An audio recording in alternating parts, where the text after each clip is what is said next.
Tahun lalu, hari-hari masih kujalani dengan riuhnya perasaan senang, lelah, seakan-akan hari akan tetap sama. Tanpa adanya rasa cemas, kekhawatiran, serta kesedihan akannya suasana. Tahun lalu, masih ku duduk di ujung jalan, sembari menikmati langit senja dan secangkir kopi hangat. Memandangi riuhnya jalanan dengan suara deru motor yang saling melaju, sembari diiringi dengan suara klakson yang saling beradu.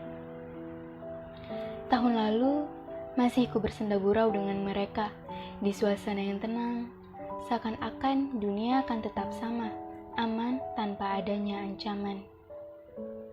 Namun, sedikit demi sedikit, hari demi hari, bulan demi bulan, dunia mulai memunculkan tanda bahaya, memberi tanda bahwa bumi sekarang sedang tidak baik-baik saja. Suara riuh di jalanan mulai menjadi hal yang kurindukan. Bersenda gurau dengan mereka kini menjadi hal yang paling kunantikan. Yang awalnya dikira hanyalah candaan belaka, yang awalnya dikira hanyalah ancaman sejenak, yang awalnya dikira hanyalah peringatan sesaat, kini menjadi topik yang selalu diperbincangkan tanpa henti di setiap detiknya. Bukan hanya di kalangan kanan, kiri, depan, belakang rumah kita saja, melainkan semua orang di berbagai belahan dunia pun memperbincangkan hal ini. Kini, yang awalnya kita pikir hanyalah peringatan sesaat, berubah menjadi peringatan yang kita sendiri tak tahu sampai kapan peringatan ini akan hilang dari seruan pemerintah tiap harinya. Segala upaya telah dikerahkan pemerintah demi memperbaiki kondisi negara saat ini. Kini, kalimat hal kecil membawa perubahan yang besar dapat kita buktikan secara nyata di hadapan kita. Saat ini, hal kecil tersebut sudah dikenal oleh semua orang, bahkan di berbagai belahan dunia pun telah mengenalnya. Ya, dialah COVID-19. Betapa terkenalnya hal kecil tersebut. Siapa yang tidak kenal dengan dia?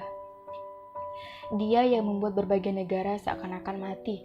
Dia yang membuat hari-hari penuh dengan kekhawatiran, kesedihan, kecemasan, serta duka yang mendalam. Dia yang memisahkan mereka dengan julukan garda terdepan dengan keluarga yang dicintainya, demi menyelamatkan nyawa orang yang bahkan mereka sendiri tak kenal siapa orang yang sedang diselamatkannya. Ketika kita sedang tertidur pulas di atas ranjang yang empuk, mereka tertidur tertunduk di atas meja yang keras dengan lelahnya yang tak ternilai.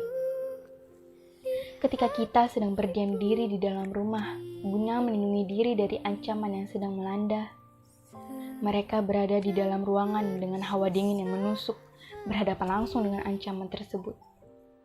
Tak peduli dengan raganya sendiri, asalkan raga yang lain dapat terselamatkan. Betapa menyayatnya hati mereka ketika mendengar rintihan pasien, rintihan kesakitan, kesedihan dengan harapan dapat dihilangkan. Keputusan di tengah-tengah pilihan yang sulit menjadi bekal mereka para tim medis ketika berhadapan dengan pasiennya. Apapun akan mereka lakukan demi kebaikan negerinya. Perlakuan apapun akan mereka terima dengan lapang dada. Ludahan dari orang yang ingin mereka selamatkan mereka terima demi keselamatan raga tersebut. Bekerja, belajar, dan ibadah sudah dirumahkan guna membantu mereka sembari memulihkan kembali negeri ini.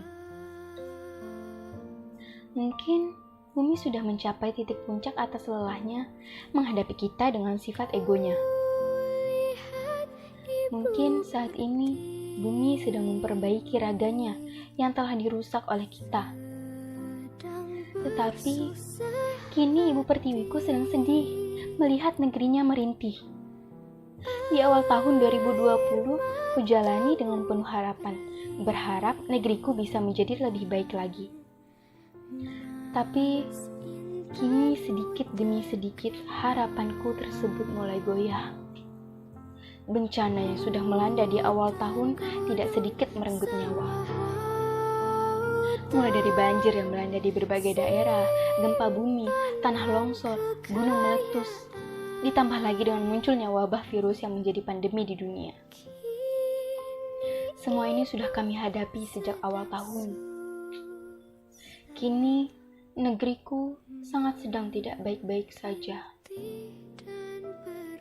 Kini, Ibu Pertiwi hanya bisa merintih dan berdoa untuk kebaikan negerinya.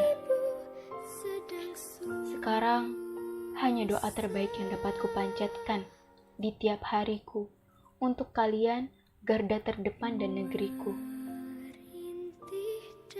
Yakinlah bahwa Tuhan akan membalas semua lelah dan perjuangan kalian demi negeri ini dan demi raga yang lain. Negeriku, cepatlah kau pulih dari riuhnya bencana alam ini. Tenaga kesehatan, baik dokter maupun perawat, kini menjadi garda terdepan dalam menangani pasien positif COVID-19. Sudah ada korban tenaga medis meninggal dunia dan ada pula yang terinfeksi setelah merawat pasien COVID-19. Walau hampir tiada sudut untukmu menghela nafasmu, teriring doa